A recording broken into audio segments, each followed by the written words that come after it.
ஆமென். Number 2, இரண்டாவதாக ஒரு வசனத்தை வாசிக்கலாம். அதே சங்கீதத்திலே நாம் 24வது வசனத்தையும் 37வது வசனத்தையும் வாசிக்க போகிறோம். ஆமென். சோ 24வது வசனத்தையும் 37வது வசனத்தையும் வாசிக்கலாம். 105வது சங்கீதம் 24வது வசனத்தையும் 37வது வசனம். அவர் தம்முடைய ஜனங்களை மிகவும் பலுக பண்ணி அவர்களுடைய சத்துருக்களை பார்க்கிலும் அவர்களை பலவான்களாக்கினார்.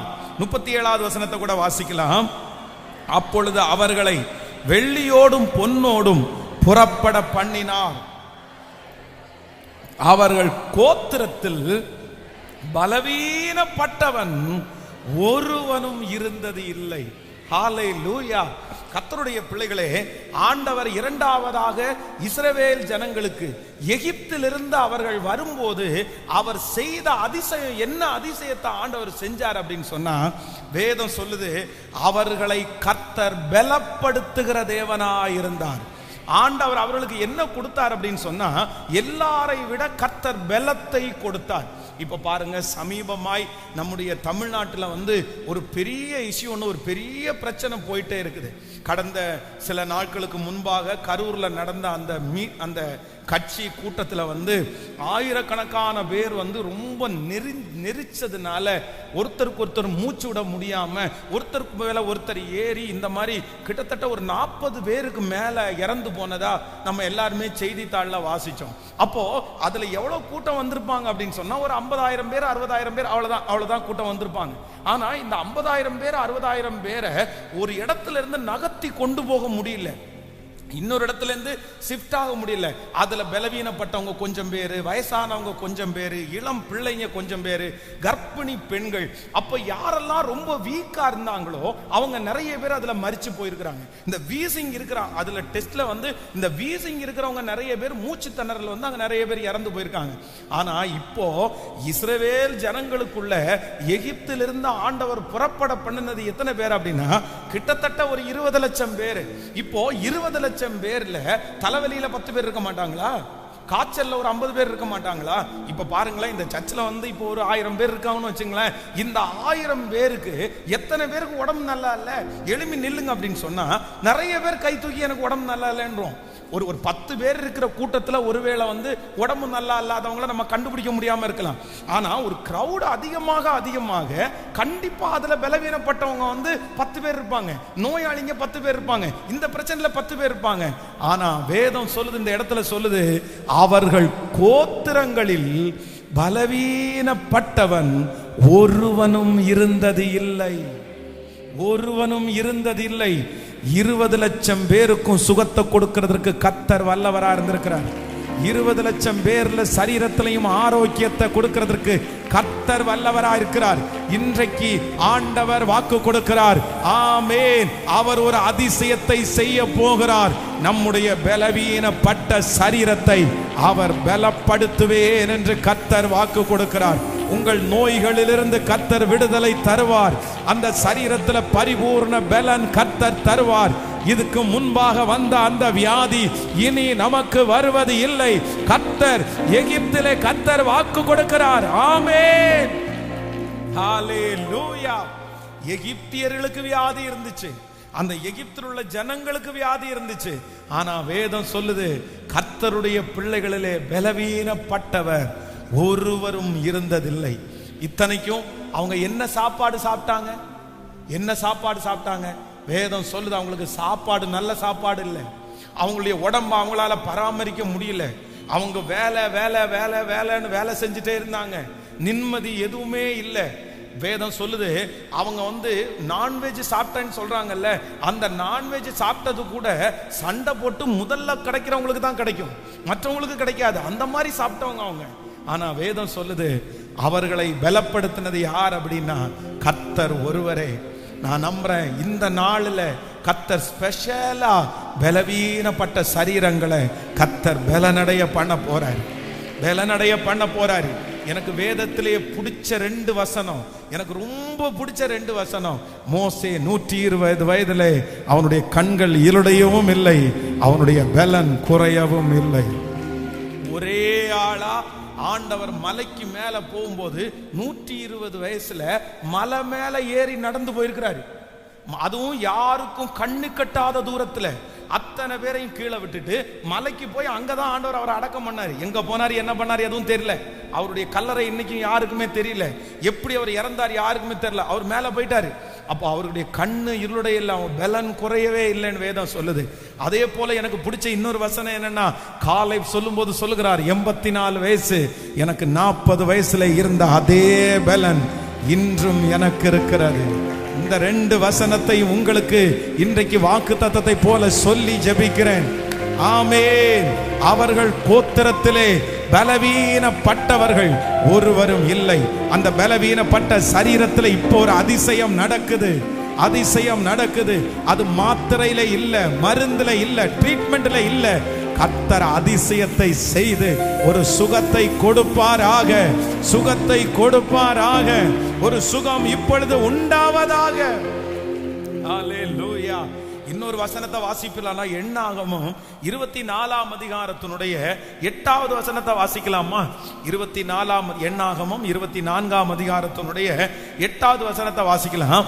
தேவன் அவர்களை எகிப்திலிருந்து புறப்பட பண்ணினார். இந்த வசனத்தை நீங்க இந்த வார்த்தையை அண்டர்லைன் பண்ணுங்க. காண்டா மிருகத்திற்கு ஒத்த பலன் அவர்களுக்கு உண்டு. ஆமென். அவர்கள் தங்கள் சத்துருக்களாகிய ஜாதிகளை பட்சித்து அவர்கள் எலும்புகளை நொறுக்கி அவர்களை தங்கள் அம்புகளினாலே ஏய்வார்கள். அப்போ இஸ்ரவேல் ஜனங்கள் எகிப்திலிருந்து புறப்படும் போது அவங்களுக்கு கர்த்தர் கொடுத்த பலன் என்ன பலனாமா? சத்தமா சொல்லுங்க. காண்டா மிருகத்திற்கு ஒத்த பலன். இது எப்படி வந்துச்சு? இது எப்படி வந்துச்சு? அத நான் உன்னை அதிசயங்களை காண பண்ணுவேன். எங்க அப்பா ரொம்ப பலவீனமானவர், எங்க அம்மா ரொம்ப பலவீனமானவர். எங்க அப்பாவுக்கு சுகர் இருக்கு, எங்க அம்மாவுக்கு சுகர் இருக்குது. எனக்கும் அப்படிதானே, நானும் அவங்க ஜீன் தானே, அவங்க ஜெனரேஷன் தானே. என்ன என் உடம்பும் அவங்கள மாதிரி தானே இருக்கும். என் உடம்புலயும் அந்த பலவீனம் இருக்கத்தானே செய்யும். எங்க அப்பா மாதிரி நான் இறந்துருவேணும்னு பயமா இருக்குது. எங்க அம்மா மாதிரி நான் இறந்துருவேனோ பயமா இருக்குது. எங்க அம்மாவுடைய நோய் எனக்கு வந்துருமோ அப்படின்னு பயமா இருக்குது. ஆனா ஆண்டவருடைய பிள்ளைகளே, இங்க இருக்கிற 40 லட்சம் ஜனங்களை காண்டா மிருகத்திற்கு ஒத்த பலனை கர்த்தர் கொடுக்க முடியுமானால், அந்த கோத்திரத்துல ஒருத்தருக்கு கூட பலவீனமே இல்லாத அளவிற்கு உச்சன் தலையிலிருந்து உள்ளங்கார் வரைக்கும் சுகத்தை கொடுக்க முடியுமானால், 20 லட்சம் ஜனங்களுக்கு டாக்டரை வச்சிருந்தா எத்தனை டாக்டரை வச்சிருக்கணும், எத்தனை வைத்தியரை வச்சிருக்கணும், எத்தனை மெடிக்கல் ஷாப்பை கட்டியிருக்கணும், எத்தனை ஹாஸ்பிட்டலை கட்டியிருக்கணும். அத்தனை ஜனங்களும் வாக் பண்ணி, அத்தனை ஜனங்களும் வேதம் சொல்லுது அவங்க டிராவல் பண்றாங்க ஒரு இடத்தை விட்டு இன்னொரு இடத்திற்கு. எத்தனை பேருக்கு டீஹைட்ரேஷன் ஆகும், எத்தனை பேருக்கு ரொம்ப மயக்கம் வரும், எத்தனை பேருக்கு வாந்தி வரும். ஆனா வேதம் சொல்லுது ஒருத்தர் கூட பலவீனப்படவே இல்லை. அவர்களை கர்த்தர் காக்கும்படியாய் பகலிலே வெயிலாகிலும் இரவிலே நிலவாகிலும் அவர்களை சேதப்படுத்துவதே இல்லை. அவர்களுக்கு மேக ஸ்தம்பத்தினாலும் அக்கினி ஸ்தம்பத்தினாலும் கர்த்தர் அவர்களை தேற்றினால், அவர்கள் சாப்பிடுற சாப்பாடு நல்ல சாப்பாடு கூட இல்லைன்னா கூட கர்த்தர் அவர்களை கிருபையாய் பலப்படுத்தினார். உங்களுடைய பலவீனத்திற்கு நீங்க 1000 காரணத்தை நீங்க சொல்லலாம், 1000 காரணம் நமக்குள்ள சொல்லலாம். ஐயோ நான் பலவீனமா இருக்கிறதுக்கு இதுதான் காரணம், நான் உபவாசம் இருந்துட்டேன், நான் இந்த மாதிரி உடம்ப கவனிக்காம போயிட்டேன், இந்த மாதிரி எங்க அம்மாவுக்கு இருந்துச்சு. ஆனா நான் நம்புறேன் கர்த்தர் உங்க உடம்ப பலப்படுத்தினார்னா ஒரு அதிசயத்தை செய்து சுகப்படுத்துகிறதற்கு. ஹல்லேலூயா. உங்க தலைமையில கைய வச்சு, தலைமையில கைய வச்சு, இந்த வாக்கு தத்துவம் எனக்கு நிறைவேறணும், இந்த வாக்கு தத்துவம் எனக்கு நிறைவேறணும் சொல்லுங்க, சொல்லுங்க. கர்த்தர் இஸ்ரவேல் ஜனங்களுக்கு செய்த 2வது அதிசயம், அவர்கள் கோத்திரத்திலே ஒருவரும் பலவீனராய் இருந்தது இல்லை. அவர்களுக்கு காண்டாமிருகத்திற்கு ஒத்த பலன். அவர்கள் கோத்திரங்களில் பலவீனப்பட்டவன் ஒருவனும் இருந்தது இல்லை. இந்த வார்த்தையை சொல்லி சொல்லி தலைமையில சொல்லி சொல்லி ஜெபம் பண்ணுங்க. இந்த சத்தத்தை ஆன்லைன்ல எந்த இடத்துல கேட்டு கொண்டிருந்தாலும், தாயே ஆண்டவர் இன்னைக்கு ஒரு விடுதலை கொடுப்பார். படுத்த படுக்கையாய் கேட்டு கொண்டிருக்கலாம், ஹாஸ்பிட்டல்ல இந்த வார்த்தையை கேட்டு கொண்டிருக்கலாம். இந்த வியாதியை சரி பண்ண முடியாதுன்னு யார் வேணாலும் சொல்லி இருக்கலாம். இந்த பலவீனத்தினால நீங்க ரொம்ப வருத்தப்படலாம், இயேசுவே இயேசுவே என் சரீரத்துல பலன் வேணும், என் பிள்ளைக்கு பலன் வேணும். இந்த வாக்குத்தத்தத்தை சொல்லுங்க. ஆண்டவரே என்னை அதிசயங்களை காண பண்ணுவேன் என்று சொன்னீரே அப்பா. டாக்டர் சொல்றாங்க இது முடியாதுன்னு சொல்றாங்க, இது ஒண்ணும் பண்ண முடியாதுன்னு சொல்றாங்க. ஆனா அவங்க முன்னாடி கர்த்தர் எனக்கு ஒரு அதிசயத்தை செய்தாருன்னு நாங்க போய் நிற்கணும். இப்போ இந்த பிரசங்கத்திற்கு இடையிலேயே இந்த வார்த்தை பிரசங்கம் பண்ணி கொண்டிருக்கும் போதே, ஓ ஹalleluya, உங்க இரத்தத்தின் வல்லமை உச்சம் தலையிலிருந்து உள்ளம் கால் வரை இப்போ கடந்து வருவதாக. ஹalleluya. ஆண்டவராகிய இயேசு கிறிஸ்துவினுடைய இரத்தம் சகல நோய்களிலிருந்து நமக்கு விடுதலை கிடைக்கும். அப்போ இந்த ஜனங்களுக்கு இந்த சுகம் எப்ப கிடைச்சிருச்சு? இவங்களுக்கு இந்த காண்டா மிருகத்தினுடைய ஒத்த பலன் எப்ப கிடைச்சிருச்சு? எங்க கிடைச்சிருச்சு? வேற ஒண்ணும் இல்ல. வேதம் சொல்லுது, அவர்களை கர்த்தர் புறப்பட பண்ணும் போது என்ன பண்ணினார் அப்படின்னா, எல்லாருக்கும் பஸ்கா ஆண்டவர் ஆசரிக்க சொன்னாரு. அத்தனை பேரும் அங்கே அவர்களுடைய குடும்பத்துக்கு தகுந்த மாதிரி ஒரு ஆட்டுக்குட்டியை அடித்து அவங்க வீட்டுக்கு முன் நிலைக்கால்களில் ரத்தத்தை பூசி அந்த பஸ்காவை ஆசரிச்சாங்க. நம்ம திருவிருந்து ஆசரிக்கிறோம் பாருங்க, நம்ம திருவிருந்தை ஏற்பாடு பண்ணி இருக்கிறோம். நம்ம ஞானஸ்நானம் எடுத்து ரட்சிக்கப்பட்டு ஞானஸ்நானம் எடுத்து திருவிருந்துல கலந்து கொள்ளும் போது அவருடைய ரத்தத்திலே அவருடைய சரீரத்தை நம்ம பானம் பண்ணுகிறோம். நான் நம்புறேன், அவருடைய திருவிருந்துல கலந்து கொள்ளும் போதே அந்த சரீரத்திலையும் அந்த ரத்தத்திலையும் நம்ம பானம் பண்ணும் போதே நமக்குள்ள அந்த அற்புதம் நடக்கும் என்று நான் நம்புகிறேன். இந்த மாதத்தில் அந்த அற்புதம் நடப்பதாக. ஹalleluya.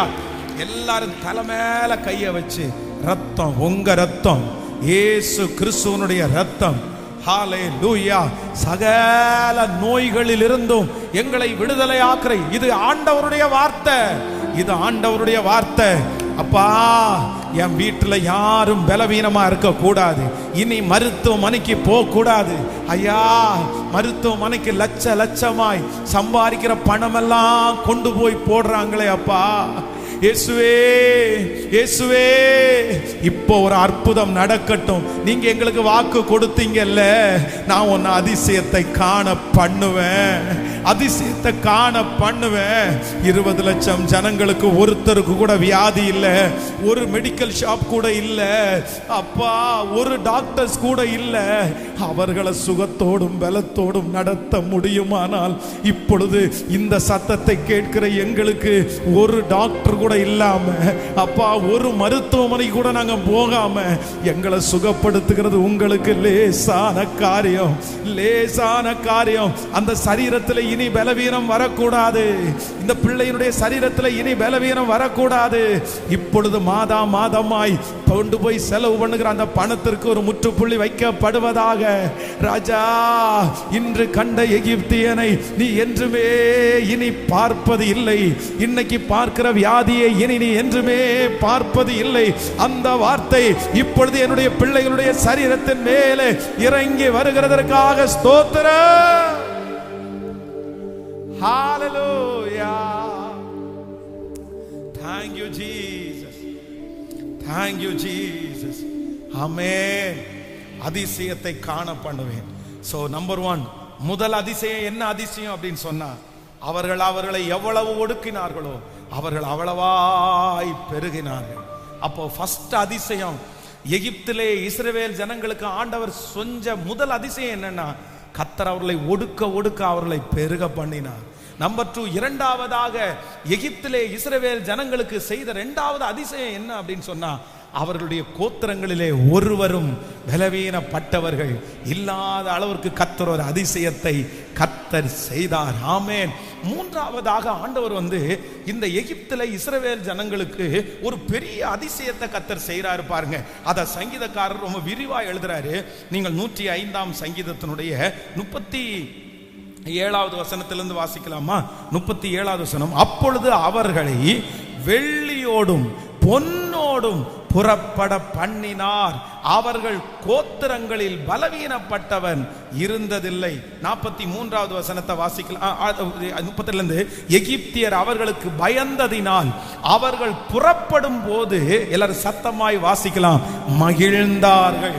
அடுத்த வசனம், அவர்கள் மேகத்தை மறைவுக்காக விரித்து இரவை வெளிச்சமாக்குறதற்காக அக்கினியையும் தந்தார். கேட்டார்கள், அவர்கள் காடைகளை வரப்பண்ணினார்.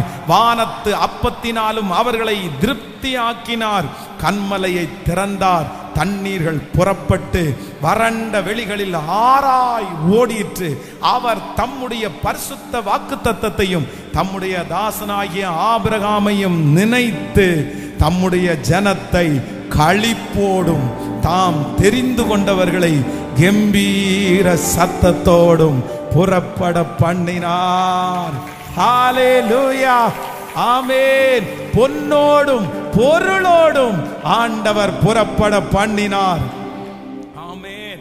எகிப்து தேசத்திலே இஸ்ரவேல் ஜனங்களுக்கு ஆண்டவர் செய்த மூன்றாவது பெரிய அதிசயம் என்ன அப்படின்னு சொன்னா, அவங்க போகும்போது ஆண்டவர் அவர்களை வெறுமையா அனுப்பாம கர்த்தர் எப்படி அனுப்புறாராமா, பொன்னோடும் பொருளோடும் புறப்பட பண்ணினார். ஹல்லேலூயா.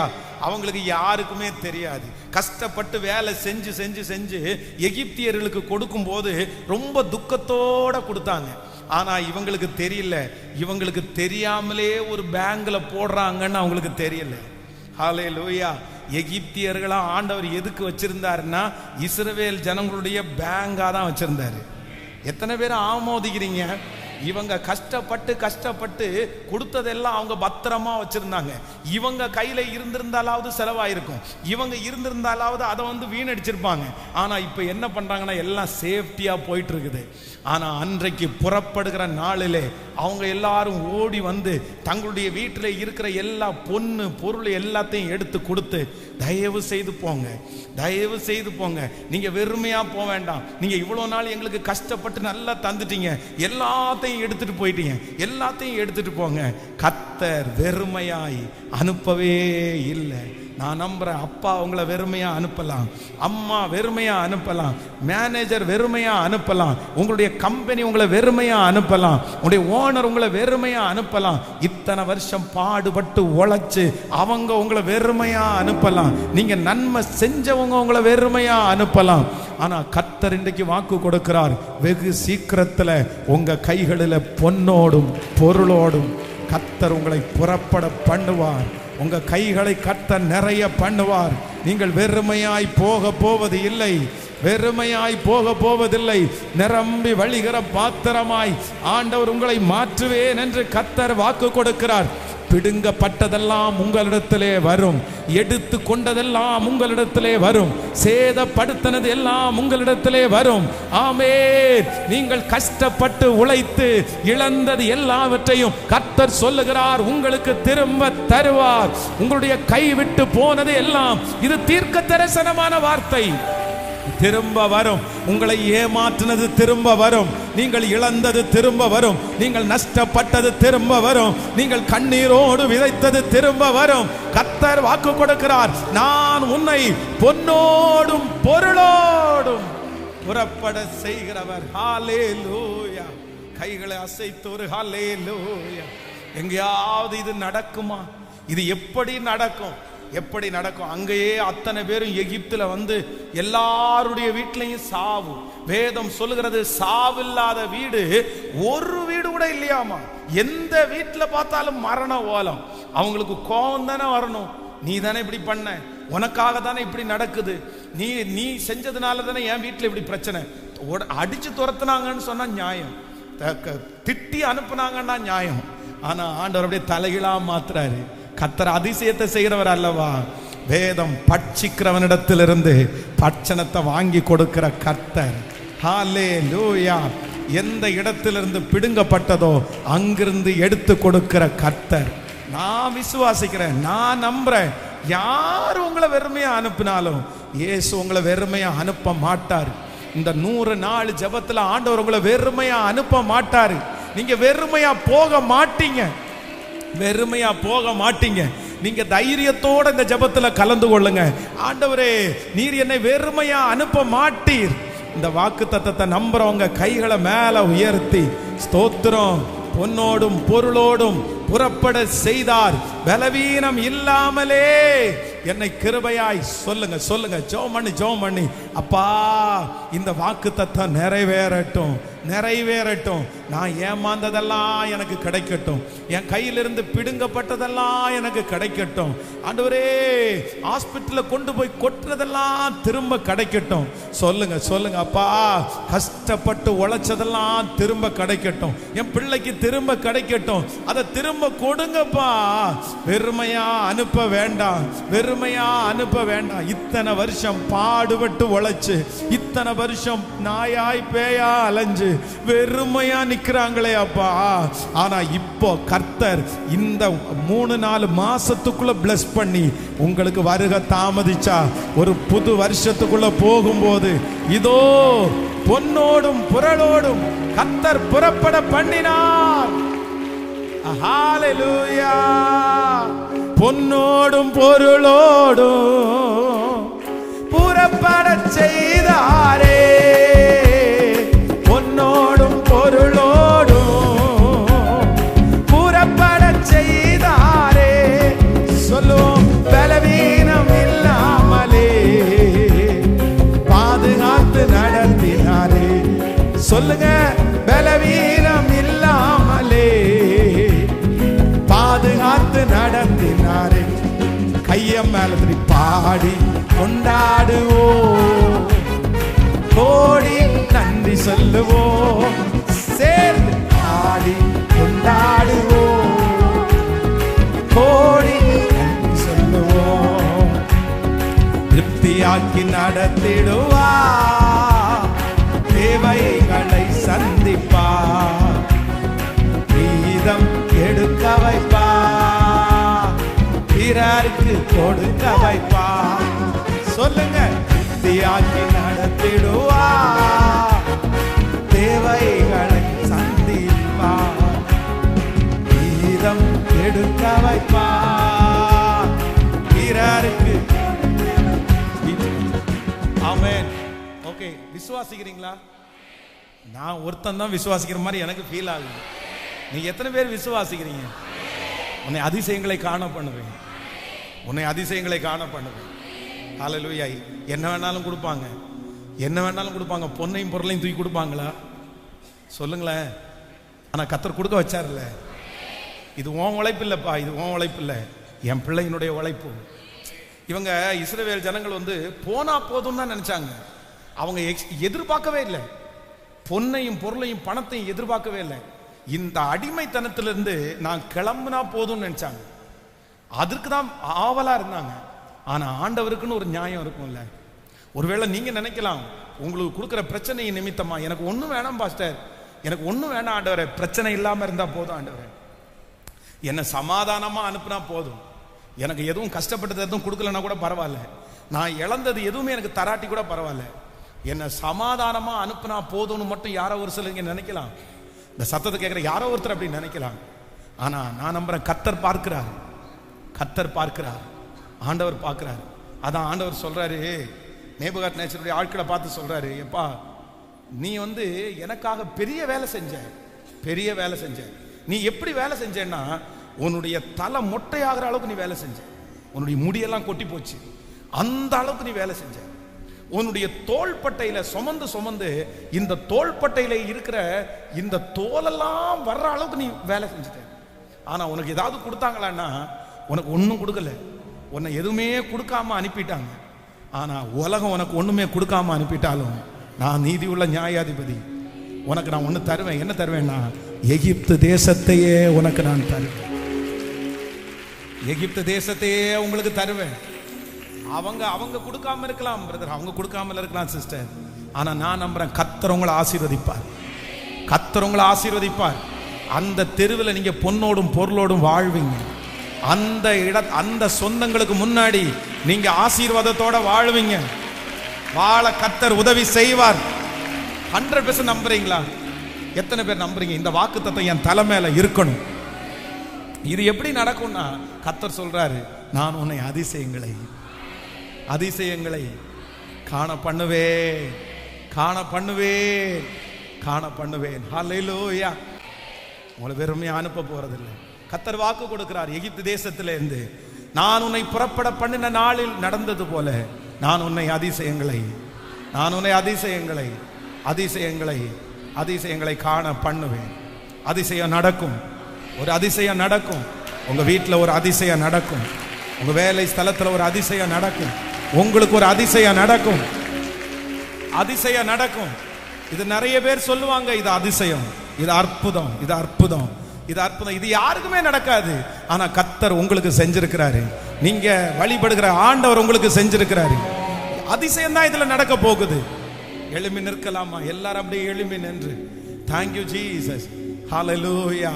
லைவ்ல இருக்கிறவங்க கூட முடிஞ்சா அப்படியே எழும்பி நின்று எங்களோட சேர்ந்து இந்த கடைசி ஜெபத்துல தேங்க்யூ ஜீசஸ். உங்களை ஸ்பெஷலா தனியா இன்றைக்கு இருக்கிற இந்த வார்த்தைக்காக நான் ஜெபிக்க போறேன். ஆண்டவர் வாக்கு கொடுக்கிறாரு. இந்த 105வது சங்கீதத்தை நீங்க வீட்டுல போய் நீங்க வாசிங்க. இஸ்ரவேல் ஜனங்களுக்கு என்னென்ன அதிசயத்தை ஆண்டவர் செஞ்சாருன்றத இந்த சங்கீதம் முழுக்க நீங்க வாசிக்க முடியும். நான் உங்களுக்கு சொன்னது வெறும் 3 தான். ஆனா அதுல இருக்கிறது ஆண்டவர் அவங்கள நடத்தி வந்தது நிறைய அதிசயத்தை கர்த்தர் செய்தார். அந்த சங்கீதத்தில் சொல்லப்பட்ட அத்தனை அதிசயத்தையும் நம்ம தலைமையில ஆண்டவர் செய்வாரா? ஹல்லேலூயா. ஒரு 10 டைம் சொல்லுங்க பார்க்கலாம். ஆமென். எகிப்து தேசத்திலிருந்து புறப்பட பண்ணின நாளில் நடந்தது போல என்னை அதிசயத்தை காண பண்ணுவார். சொல்லுங்க, விசுவாசத்தோட சொல்லுங்க, என்னை அதிசயத்தை காண பண்ணுவார். ஆமென். Thank you Jesus. நான் உன்னை அதிசயங்களை காண பண்ணுவேன். அதிசயங்களை காண பண்ணுவேன். அதிசயங்களை காண பண்ணுவேன். சொல்லுங்க ஹல்லேலூயா. நான் ஒரு அதிசயத்தை பார்க்க போறேன். நான் என் வீட்டில் ஒரு அதிசயத்தை பார்க்க போறேன். என் ஊழியத்தில் ஒரு அதிசயத்தை பார்க்க போறேன். ஆமென். என்னுடைய பிள்ளையினுடைய வாழ்க்கையில் ஒரு அதிசயத்தை பார்க்க போறேன். சொல்லுங்க விசுவாசத்தோடு, கர்த்தர் எனக்கு ஒரு அதிசயத்தை பார்க்க பண்ண போறாரு. ஹல்லேலூயா, ஹல்லேலூயா. என் சரீரத்தில் ஒரு அதிசயம் நடக்க போகுது. என் குடும்பத்தில் ஒரு அதிசயம் நடக்க போகுது. என் மூத்த பிள்ளையினுடைய வாழ்க்கையில் ஒரு அதிசயம் நடக்க போகுது. என் சின்ன பிள்ளையினுடைய வாழ்க்கையில் ஒரு அதிசயம் நடக்க போகுது. கர்த்தர் எனக்கு ஒரு அதிசயத்தை காண பண்ண போகிறார். அதிசயத்தை காண பண்ண போகிறார். அதிசயத்தை காண பண்ண போகிறார். ஹல்லேலூயா. சோ 3 காரியத்தை ஆண்டவர் சொன்னார். நம்பர் 1, முதலாவதாக எகிப்து தேசத்திலே நடந்த அதிசயம், கர்த்தர் பெருக பண்ணினார். அவர்களை எவ்வளவு ஒடுக்கினார்களோ அவர்களை அவ்வளவாய் கர்த்தர் பெருக பண்ணுகிறார். நம்முடைய தேவன் யார் அப்படின்னு சொன்னா, அவர் பெருக்கத்தின் தேவன். அவர் பெருக்கத்தின் தேவன். உங்களை வலதுபுறத்திலும் இடதுபுறத்திலும் பெருக பண்ணுகிற தேவன். இந்த ஜெபம் முடியும் போது ஒரு பெருக்கம் உங்களுக்கு வரும். நீங்க உங்க அறிவு கட்டாத ஒரு பெருக்கத்தை கர்த்தர் உங்களுக்கு தருவார். ஆமே. நம்பர் 2, இரண்டாவதாக ஆண்டவர் எகிப்து தேசத்திலே செய்த ஒரு மிகப்பெரிய அதிசயமான காரியம் என்னன்னா, அவர்களிலே கோத்திரத்திலே ஒருவரும் பலவீனப்பட்டவர்கள் இருந்ததே இல்லை. கர்த்தர் அவர்களை பலப்படுத்தினார். கர்த்தருடைய சுகத்தை கர்த்தர் தந்தார். ஒருத்தருக்கும் எந்த வியாதியும் இல்லாம கர்த்தர் பாதுகாத்தாராம். நம்பர் 3, மூன்றாவதாக எகிப்து தேசத்துல நடந்த அற்புதம் என்ன அப்படின்னு சொன்னா, அப்படியே வெறுங்கையா போவோமோன்னு நினைச்சவங்களை கர்த்தர் பொன்னோடும் பொருளோடும் கர்த்தர் புறப்பட பண்ணினார். இது அதிசயம். இந்த 3 அதிசயமும் கர்த்தர் எங்க வாழ்க்கையில அப்படியே நடத்த போறாரு. Thank you Jesus. யாராவது ஒருத்தர், பாஸ்டர் உண்மையிலே இன்றைக்கு ஆண்டவர் ஏன் கூட தான் பாஸ்டர் பேசினாரு, இது என்னுடைய கண்ட்ரோல்ல, என்னுடைய ஜெபத்துல இது நடக்காது, கண்டிப்பா நான் எனக்கு அந்த நம்பிக்கை இல்லை, என்னுடைய முயற்சினால இது நடக்காது, இது அதிசயம் தான் நடக்கணும் பாஸ்டர், என் பிள்ளைக்கு அதிசயம் தான் நடக்கணும், எனக்கு அதிசயம், ஏன்னா எல்லாத்தையும் நான் ட்ரை பண்ணிட்டேன், இனி இருக்கிறது ஒண்ணே ஒன்று, இது அதிசயமாக தான் நடக்கணும், அதை தான் நான் எதிர்பார்க்கிறேன். நான் ஒரு மிராக்கிளுக்காக நான் எதிர்பார்க்கிறேன், நான் ஒரு அதிசயத்திற்காக எதிர்பார்க்கிறேன். ஸோ அப்படி ஜெபிக்கிறவங்க மட்டும், அந்த வார்த்தையை சொல்றவங்க மட்டும், ஏதோ ஒரு காரியத்திற்காக அதிசயம் தான் எனக்கு நடக்கணும். ஸோ கொஞ்சம் அப்படியே முன்பாக, தேங்க்யூ ஜீசஸ், தேங்க்யூ ஜீசஸ், ஹல்லேலூயா. என் பிள்ளைக்கு ஒரு அதிசயம் நடக்கணும், எனக்கு ஒரு அதிசயம் நடக்கணும், என் மகளுக்கு ஒரு அதிசயத்தை நடக்கணும், என் லைஃப்ல ஒரு அதிசயத்தை நான் பார்க்கணும். ஹல்லேலூயா. இந்த வார்த்தை எனக்காக தான், நான் முடிஞ்ச வரைக்கும் ட்ரை பண்ணிட்டேன், நான் எவ்வளவோ முயற்சி எடுத்துட்டேன், ஆனா ஒண்ணுமே நடக்கல. நிறைய பேர் என்ன ரிட்டன் அனுப்பிட்டாங்க, நிறைய பேர் என்ன முடியாதுன்னு அனுப்பிட்டாங்க. ஆனா எனக்கு ஒரு அதிசயத்தை கர்த்தர் செய்யலைன்னா என் பிள்ளைய வேற யாராலும் மாற்ற முடியாது.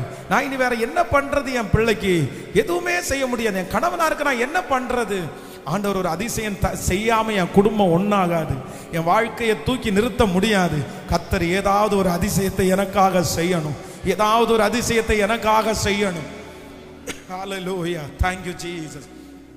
Thank you Jesus. Thank you Jesus. ஒரு நிமிஷம் எல்லாரும் என்ன கவனிங்க ஆண்டவருடைய பிள்ளைகளே. ஃபர்ஸ்ட் முதலாவதாக ஒன்று நீங்கள் ஃபர்ஸ்ட் வந்து ஃபெய்த், விசுவாசிக்கணும். நீங்கள் முதல்ல ஆண்டவரை நம்பணும். அப்படின்னா எப்படி நம்பணும்னா கண்மூடித்தனமாக நம்பணும்.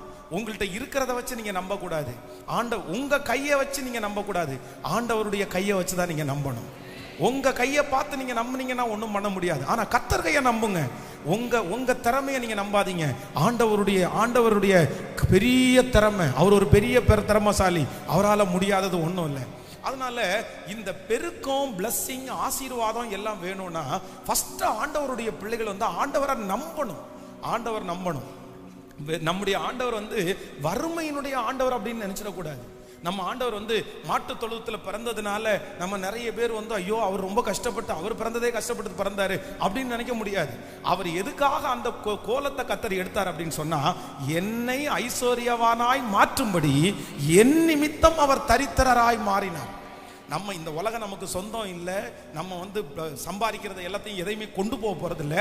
ஆனா இந்த உலகத்துல இருக்கும்போது ஆபிரகாம கர்த்தர் செல்வ சீமானா மாத்தினாரா? செல்வ சீமானா மாத்தினாரா? யோபுவ முன்னிலைமையை காட்டிலும் பின்னிலைமையை கர்த்தர் ஆசீர்வதித்தாரா? பரிசுத்தவான்கள் அத்தனை பேரையும் கர்த்தர் ஊழியத்திற்கு வந்து ஆண்டவரை மரிக்கும் போது அவரை அடக்கம் பண்றதற்கு யாருமே அடக்கம் பண்ணி இராத ஒரு காஸ்ட்லியான ஒரு கல்லறைய ஒரு மனுஷனை கர்த்தர் அதுக்காக வச்சிருந்தாரா? அதனால நான் நம்புறேன் கர்த்தர் ஐஸ்வர்யத்தின் மேல மனசை வைக்க கூடாதுன்னு தான் சொல்றாரே தவிர, நம்ம ஐஸ்வர்யவானா இருக்கிறத கர்த்தர் விரும்புறாரு. நம்ம நல்லா இருக்கிறதா ஆண்டவர் விரும்புறாரு.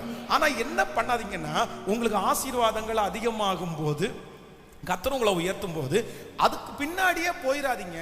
அது மேல நீங்க வந்து நாட்டம் தூக்கி தலையில வைக்காதீங்க அப்படின்னு தான் சொல்றேன். அந்த அண்டர்ஸ்டாண்டிங் நமக்கு வேணும். ஆனா கர்த்தர் உங்களை பிளஸ் பண்ணணும்னா முதல்ல நீங்க உங்களை நம்ப கூடாது. யாரை நம்பணும்னா உங்களை என்னையும் ஆசீர்வதிக்கிற கர்த்தரை நம்பணும். கர்த்தரை நம்பணும்.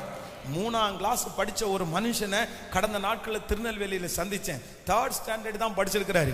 ஆனா ஆண்டவர் அவரை நடத்துற விதம், கர்த்தர் அவரை உயர்த்தி இருக்கிற விதம் ஆச்சரியமா இருக்குது. என்ன ஆண்டவர்னு கேட்டா, பாஸ்டர் நான் ஒரு பேதை, எனக்கு ஏபிசிடியே தெரியாது, என் பேரை ஒழுங்கா எனக்கு தெரியாது, ஆனா என்னமோ தெரியல ஆண்டவர் என்னை கிருபையாய் ஆசீர்வதித்து இவ்வளோ பெருக பண்ணினார். நான் நம்புறேன் நிறைய பேரை கர்த்தர் ஆசீர்வதிச்சிருக்கிறார். உங்களுக்கே தெரியும் இங்க நிறைய பேரை கர்த்தர் ஆசீர்வதிச்சிருக்கிறாரு. அந்த தேவனுடைய மகிமை கடந்து ஃபர்ஸ்ட் ஆண்டவரை கண்மூடித்தனமா நம்பணும். என்ன உயர்த்துறது கர்த்தருக்கு லேசான காரியம். என்ன பிளஸ் பண்றதுக்கு ஆண்டவருக்கு லேசான காரியம். நினைச்சாருன்னா, அதான் நான் அடிக்கடி சொல்லுவேனே, ஒரு காலையில அந்த வயல்வெளிக்குள்ள போகும்போது பிச்சைக்காரி, வயல்வெளிக்குள்ள போகும்போது ரூத் யாரு? உண்மைதானே? பிச்சைக்காரி தானே. அவ்வளோ அழகு பிள்ளையா இருந்தாலும் அவ கையில ஒண்ணுமே, அடுத்த நேரம் சாப்பிட்றதுக்கு வழி இல்லை. அந்த வயல்வெளியில யாராவது சிந்தி போடுறத பொறுக்கிறதுக்காக போடுறா. 24 ஹவர்ஸுக்குள்ள அங்கிருந்த ஒரு மனுஷன் தன்னுடைய மனசுல ஏவப்பட்டு அந்த வயல்வெளிக்கே ஓனரா, நீதாமா இனி இது ஓனரு, நீதாமா ஓனர். கர்த்தரால செய்ய முடியுமா? முடியாதா? நான் நம்புறேன் கர்த்தர் நீங்க இருக்கிற பட்டணத்துல இருக்கிற இடத்துல உங்க கைகளை உயர்த்துறதற்கு கர்த்தர் வல்லவரா இருக்கிறார்.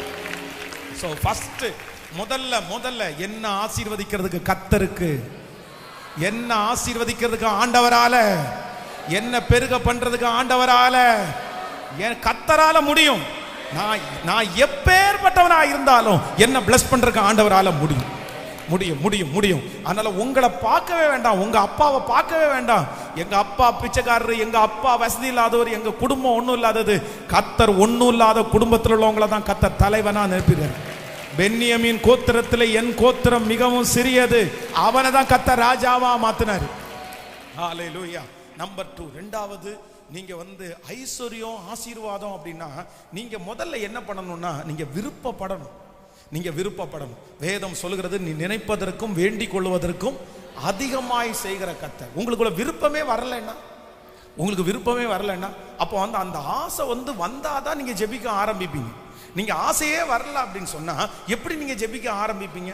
சிலருக்கு வந்து அதான் வெந்ததை தின்னுட்டு விதி வந்தா சாகலாம் அப்படின்ற மாதிரி, இல்ல கூண்டு சட்டிக்குள்ளே குதிரை அந்த மாதிரிலாம் நிறைய பேர் இருப்பாங்க. அப்படி இருக்கவே இருக்காதீங்க. இந்த உலகத்துல வந்து கர்த்தர் நம்மளை கொண்டு வந்தார்ல, ஏதாவது ஒரு விதத்துல தடம் பதிச்சுட்டு தான் போகணும். தடம் பதிச்சு தான் போகணும். உண்மையா இல்லையா? அந்த மாதிரி இருக்கணும். அந்த மாதிரி விஷன் உள்ள இருக்கணும் ஆண்டவருடைய பிள்ளைகளுக்கு. அப்போ இரண்டாவது நீங்க என்ன பண்ணுங்கன்னா, நான் விருப்பப்படுறேன் ஆண்டவரே, எனக்குள்ள அந்த ஆசை வரட்டும். நான் 4 பேருக்கு முன்னாடி சாட்சியா நிற்கணும். நான் 4 பேருக்கு முன்னாடி ஒரு வாகனத்தை வாங்கணும். நான் 4 பேருக்கு முன்னாடி ஒரு வீட்டை நான் கட்டணும். பெருமைக்கு இல்லை, பெருமைக்கு இல்லை. அவன் என்ன பார்க்குறான், என்ன பார்க்குறான் இல்லை. நான் சொல்றேன், அதுல கர்த்தருக்கு ஊழியம் செய்யலாம் இல்லை, கர்த்தருக்கு ஊழியம் செய்யலாம் இல்லை. ஒரு வீடு கிடைச்சா அதுல ஒரு ஜெப அறை வச்சு டெய்லி பிரேயர் பண்ணா கர்த்தர் எவ்வளவு சந்தோஷப்படுவாரு. உங்க நாம மகிமைக்காக என்ன பிளஸ் பண்ணுங்க ஆண்டவரே, உங்க நாம மகிமைக்காக, உங்க நாம. அதனால உங்கள் நிமித்தம் பாருங்க, நம்ம ஆண்டவருடைய பிள்ளைகள் தான் சில நேரத்தில் வந்து உலகத்தானுக்கு முன்னாடி போய் நிற்க வேண்டிய ஒரு சூழ்நிலை வருது. உலகத்தானுக்கு முன்னாடி கை கட்டி நிற்க வேண்டிய சூழ்நிலை வருது. சம்பளம் வாங்குறது தப்பு இல்லை. ஆனா நான் நம்புறேன், நீங்க சம்பளம் வாங்குறவங்களுடைய அந்த லிஸ்ட்டை விட்டுட்டு கொடுக்குறவங்களா கர்த்தர் மாற்றட்டும். உங்க பிள்ளைகளையாவது மாற்றட்டும். பெற்றோர்கள் பிள்ளைகளுக்காக தலை மேல கையை வச்சு ஜெபம் பண்ணும்போது நீங்க சொல்லுங்க, என்னுடைய வறுமை மட்டும் என் பிள்ளைக்கு தொடரக்கூடாதுன்னு ஜெபம் பண்ணுங்க. என் வறுமை என் பிள்ளைக்கு தொடரக்கூடாதுன்னு ஜெபம் பண்ணுங்க. உங்க குடும்பத்தில் இருக்கிற இப்ப பாருங்களேன், சிலருக்கெல்லாம் நாளைக்கு ஒரு 5000 ரூபாய் எடுக்கணும் அப்படின்னு சொன்னா அவ்வளோ கஷ்டம். நம்ம வந்து எல்லாரும் நம்மகிட்ட பேசுவாங்க, எல்லாரும் நம்மகிட்ட நல்லவங்களா இருப்பாங்க. எது வரைக்கும் தெரியுமா? ஹெல்ப் கேட்கிற வரைக்கும், ஹெல்ப் உதவி கேட்கிற வரைக்கும். நீங்க பணம் மட்டும் கேளுங்க, ஒரு உதவி மட்டும் கேளுங்களேன், தேவைக்காக கேளுங்களேன். அதுக்கப்புறம் உங்களை நேசிக்கிறவங்க எப்படி மாறுறாங்கன்னு பாருங்க. கண்டிப்பா சொல்றேன், அதுக்கப்புறம் அவங்களுடைய பார்வையே வித்தியாசமா இருக்கும். நம்மளை நல்லாவே பார்க்க மாட்டாங்க. காசுன்னு போய் நின்னுட்டோம், தேவைன்னு போய் நின்னுட்டோம், நம்ம மரியாதையை நம்ம இழந்துட்டோம். ஆனா நான் ரொம்ப ஜெபம் பண்றேன், ஆண்டவர் உங்க யாரையுமே அப்படி யாருக்கு முன்னாடியும் கையேந்திர மாதிரி கர்த்தர் விடவே கூடாது. இனி இந்த ஜெபத்திற்கு பிற்பாடு நீங்க யார்கிட்டையும் போய் கை கட்டி நிக்கிறத கர்த்தர் வைக்க மாட்டாரு. இனி அப்படி நிக்க கூடாது. தேவைகளுக்காக நீங்க போய் நிக்க கூடாது. ஏசப்பா அதுல உங்களை சாட்சியா நிக்கணும். ஜெபம் பண்ண ஆரம்பிக்கலாமா? ஜெபம் பண்ண ஆரம்பிக்கலாமா? ஃபர்ஸ்ட் சொல்லுங்க, நான் நம்புறேன். நான் என் கையை நம்பல, நான் என் திறமையை நம்பல, நான் என் அப்பாவையும் எங்க அம்மாவையும் நம்பல, என் குடும்பத்தை நம்பல, ஐஸ்வர்ய சம்பூர்ணாகிய உங்களை நான் நம்புறேன். வானத்திற்கும் பூமிக்கும் சொந்தக்காரராகிய உங்களை நம்புறேன். சொல்லுங்க சொல்லுங்க சொல்லுங்க, நான் நம்புறப்பா, நான் நம்புறப்பா, உங்களை நம்புறேன் ஆண்டவரே. உங்க கை குறுகல, உங்க கை குறுகி போகல. ஸ்தோத்திரம் ஸ்தோத்திரம் ஸ்தோத்திரம். அப்பா அப்பா, யாபேசனுடைய எல்லையை விரிவாக்கினவர் நீங்க தானே அப்பா. ஆமென். அடிமையாய் போன யோசேப்ப அதிகாரியா மாத்தினது நீங்க தானே அப்பா, நீங்க தானே அப்பா. ஸ்தோத்திரம் ஸ்தோத்திரம் ஸ்தோத்திரம் ஸ்தோத்திரம். நான் நம்புறேன், நான் நம்புறேன். இந்த கடனை நீங்க மாற்றுவீங்க, நான் நம்புறேன். இந்த தேவை சந்திக்கப்படும், நான் நம்புறேன். என்ன கர்த்தர் செழிக்க பண்ணுவீர்னு நாங்க நம்புறோம். ஹalleluya, thank you jesus. தகப்பனே தகப்பனே, ஹalleluya. இந்த 16வது நாள் உங்க முகத்தை நோக்கி பார்க்கிறோம். நீங்க சொன்னீங்க வெட்கப்பட்டு போக மாட்டீங்கன்னு சொன்னீங்க. இன்றைக்கு சொன்ன அந்த 3 ஆசீர்வாதமும் எங்க பிள்ளைகள் தலையின் மேல ஆம் என்றும் ஆமென் என்றும், இந்த சத்தத்தை லைவ்ல கேட்டிருக்கிறவங்க மேல, இந்த சத்தத்தை கேட்கிற ஒவ்வொருத்தர் மேலையும் அந்த வாக்குத்தத்தங்கள், நான் எகிப்து தேசத்திலிருந்து புறப்பட பண்ணின அந்த நாளில் செய்தது போல உன்னை அதிசயங்களை காண பண்ணுவேன், அதிசயங்களை காண பண்ணுவேன். அப்பா இந்த கையை ஆசீர்வதிங்கப்பா.